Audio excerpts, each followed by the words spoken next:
Hello, good people of YouTube.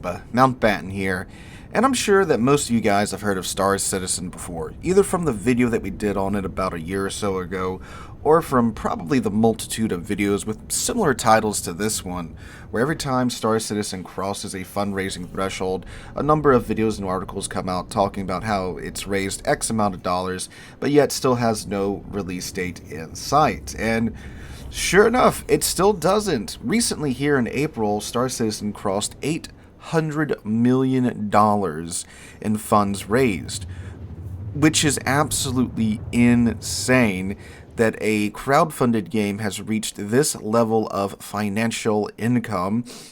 Yet, over the course of 12 years, we still don't have a solid release date set for Star Citizen. Now, when I tried out the game back in last year, they had raised a mere $700 million.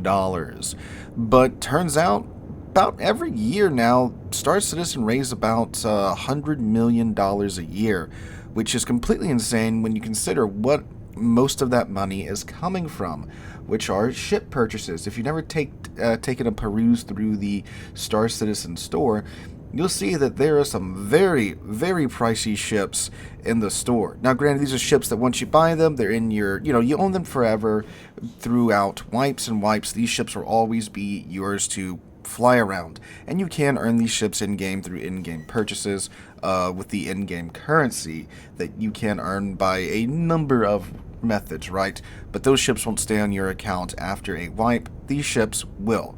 But even still, though, the numbers here are absolutely staggering with what you can spend in Star Citizen.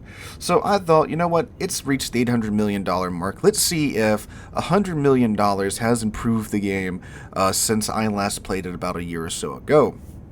Now, to give you guys some background with myself and Star Citizen, I did play it for quite a bit in the same time last year, April to May-ish, and I put up my first video with my thoughts on the game. And I was mostly flying around in my Cutlass Black doing bounties. I really like that. I like the way the Cutlass Black flies. I liked doing the PvE bounties. It was some good fun. When the AI worked, a lot of times the AI just kind of sat there and let me blast them out the sky. But when the AI worked, it was fairly fun. And then the big update was dropped, update 3.23, which many a commentator in my first Star Citizen video said would fix a lot of my problems with the game. Turns out, while it did fix a decent bit of the issues I had, it absolutely murdered bounties. It dropped the payout for bounties through the floor to where you got 1,000 credits for very low risk targets, and even medium risk targets you got maybe 7,000 credits, which would barely cover the cost to repair your ship and rearm your ship. But somewhere along the way, I believe in 4.0, they upped the payouts not only for bounties but for a lot of other professions in the game, to now where the very low risk targets are paying at 25k a pop, which is great for me because when I hop back in update 4.1, another big wipe had occurred yet again. So, I'm back down to my stock Cutlass Black, which kind of hurts after I spend all the money upgrading it, and with only 20,000 credits to my name. But now that these bounties are back in terms of being profitable, it's a great way to earn some early in-game money. And turns out between last year and this year, there had been a lot of improvements to the game overall. For example, when I hop in my Cutlass Black now, there's a whole new cockpit there. The HUD looks more appropriate for the Drake style of craft, that kind of really crappy industrial look, right?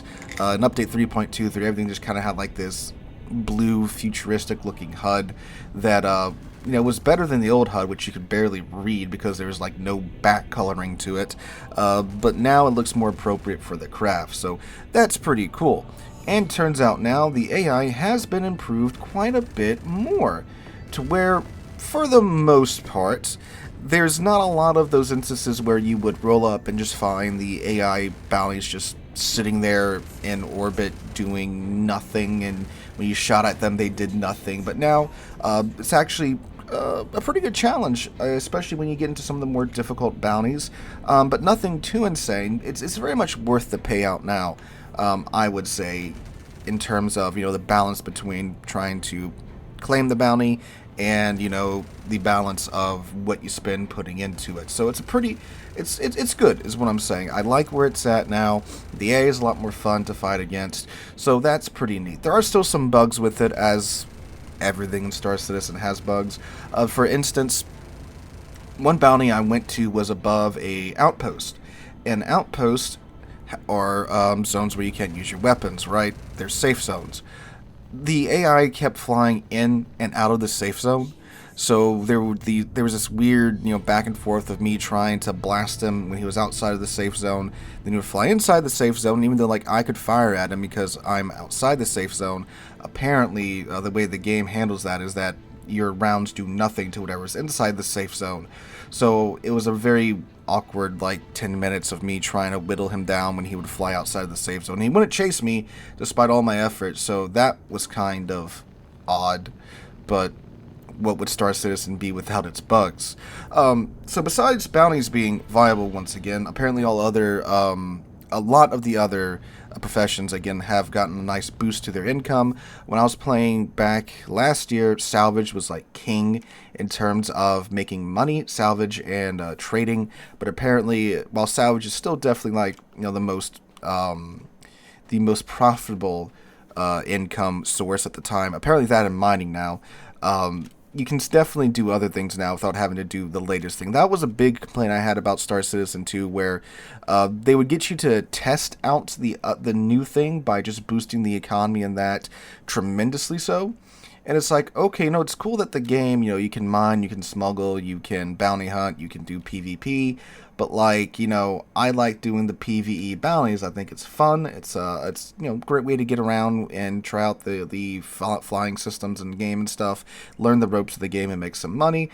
That's what I like doing as a newer player, but no, we want you to try this new thing, so we're going to crash the economy in every other method, in every other profession, and then boost it over here. So I like that it's more balanced all the way around now, so that's cool. Another change that they made that I greatly appreciate is now when you die, you no longer respawn with just a new flight suit. You respawn with the undersuit and the armor that you had on, and anything that you had equipped on that armor. The way they describe it is that anything on the armor you keep, so like the primary, secondary weapon, your sidearm, your multi-tool, your melee weapon, and any of the magazines or consumables that you had equipped to your person, your character, does respawn with you. However, things in your backpack won't. So that cuts back on a lot of the frustration, because there's plenty of times in this game that you can perish simply because the game's buggy. You never know when the servers might lag out and you might be flying just above the terrain, but then now the server lagged out, so you crash into a mountain, or an elevator doesn't spawn in and you just drop into the void of space at no fault of your own. And that's a thing that I got stuck on in my last couple of videos on Star Citizen. Like, CIG knows how buggy this game is, but they still don't do much in the way of acknowledging that, hey, this is an alpha, there's buggy stuff, you're here primarily to test all this stuff out right now, so the penalties won't be so harsh. The only thing beforehand is that ship insurance was free, so no matter what, you could get your ship back free of cost. But you had to wait out a timer in order to get it back, which, it's like, okay, I see how, that's like an in-game mechanic for full release, but we're in alpha right now, and I might be doing something, the game lags out, and my ship crashes, like I said, into a mountain, or into another ship because the server's buggy or whatever, but I still have to wait, the 10 minutes to get my Cutlass Blank back. Which, you may be saying, well, Sealord, 10 minutes isn't really that long of a time. Look, I don't do this as my full-time job. I have a full-time job, and when you're trying to learn, what's buggy and what's not buggy in Star Citizen, and where can and can't I land my ship, it sucks when you have to wait 10 minutes when you're new and making all these mistakes. Especially when you have a limited amount of time that you can play in the evening because you've been at work all day. So that's just that was very frustrating to me. Now that I have a better idea of what to and what not to do in the game, it's not as big of a deal, but it was definitely frustrating at first. And this is a good step in the right direction, in my opinion. So now, when you're doing the on-the-ground foot combat, first-person shooter combat, you don't really have to worry about dying and losing all of your, gear and stuff. Yeah, sure, you'll lose any of the loot that you have in your backpack, which I think is fair. But this is a much better way going forward if they do maintain this system. Speaking of systems, we do have a second system in Star Citizen now, the Pyro system, which is cool. I think they said originally this game was supposed to have like 100 systems with X amount of planets per system. So we're on 2 now. Apparently this is testing out the server meshing on the live version of the game. So that's cool that that's finally out and about now. But the thing is, it's kind of just more of the same, empty space, random outpost here and there, different art style and such too, so that's cool and all, but it's more of what we have in Stanton with a different coat of paint on it. Apparently it's supposed to be a little bit more PvP leaning, but for the time being, from what I've seen, yeah, it's Stanton, but different aesthetic to it. But that's cool that there's a second place to go now that they are working on the server meshing all and all. So everything we just went over, most of it's very good, and it is, net positives, right? But there's an underlying problem with Star Citizen that has plagued it for years and will probably plague it for however long it takes until the game's finally complete, if that ever happens. All of this new content, these improvements, Pyro, they're being built on a very shaky foundation that's been a problem for years now, and for whatever reason, CIG chooses to focus on adding new content and new features to the game rather than fixing the foundation. There are bugs in this game that are quite literally 12 years old, going on 13 years old at this point, that have still not been fixed. There's many of them. The elevator bugs, server problems that have been improved, but for some reason still haven't been fixed 12 years on. But yet here we are adding another system to the game. So it seems very odd to many person looking at this game and seeing that, oh, it's cool that you've got these complicated systems and such, and they keep adding more onto the game. But then when you take a look at the forums and the subreddit and stuff, there's bugs that, new players will bring up, and then old players will mention, oh, that's been a problem for, XYZ, yada, yada, yada. It's like, well, why hasn't this mission, this elevator, this whatever, how come it hasn't been fixed when $800 million has been poured into this project? So, it's something that I was hoping, might get better going forward with Squadron 42, the now standalone single-player game that was originally bundled with Star Citizen, supposedly actually having a release date now of 2026. And, what we were being told is that, now with Squadron 42 being done, the assets and programming from that game was going to be ported over to Star Citizen. Things were really going to start to improve. But of course, one's a single-player game, one's a multiplayer game. I guess there's only so much you can import from that game to fix Star Citizen's woes. But again, when some of these problems have been around for literally over a decade now, and they still haven't been fixed, the question is, well, why haven't they been fixed? I mean, if you're trying to build a game, and this is the alpha build, is not the point of the alpha build to find the problems, refine them, fix them, and move on? And then get into the beta where you can start fine-tuning things and then eventually release the game as a whole. So for many others, myself included, that's a big head-scratcher there.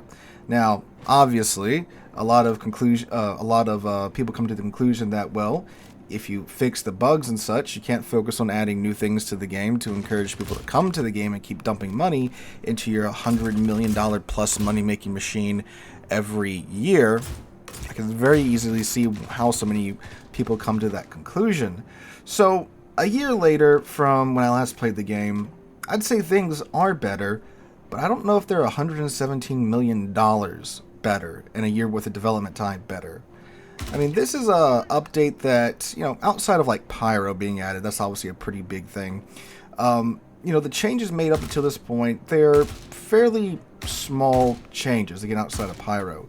Some updates to the HUD, some redesigns of the cockpit, some update to, the Cutlass Black's cockpit and stuff, and some, stabilization improvements. It's like, okay, that's pretty cool, but, like, Is it $117 million cool? Yeah, but again, you get Pyro on top of that. But again, back to my point, why are we adding in a second system when we can barely operate in Stanton right now with the foundations of the game being as shaky as they are? So that's kind of where I'm at right now. Now, I do think what they're trying to do with the game is very cool. I've been playing it for the past few days and I've been having fun.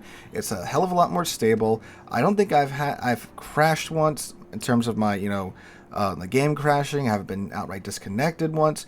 Everything's been working fairly well, except for, again, the age-old bugs, the AI being absolutely brain dead in some cases, and, things just bugging out. That's, again, been a problem for literally over a decade now that for some reason hasn't been fixed at this point. So is it worth checking out now? I think if you hop on one of their free flight events, or if you're okay with dropping like $30 on one of these starter bundles, I think it's okay to, kind of dip your toes in the water that way. I would definitely not drop like, $100+ on the game at the moment, because again, while some cool stuff is happening, again, these bugs are still here and can still lead to a frustrating experience in some cases. So guys, let me know what you guys think about Star Citizen if you've hopped into it in the past year or so, or if you've been playing, what do you think about the game and all of that jazz. Hope you guys have a wonderful Sunday, wonderful rest of your week. Hope to catch you guys in the next one.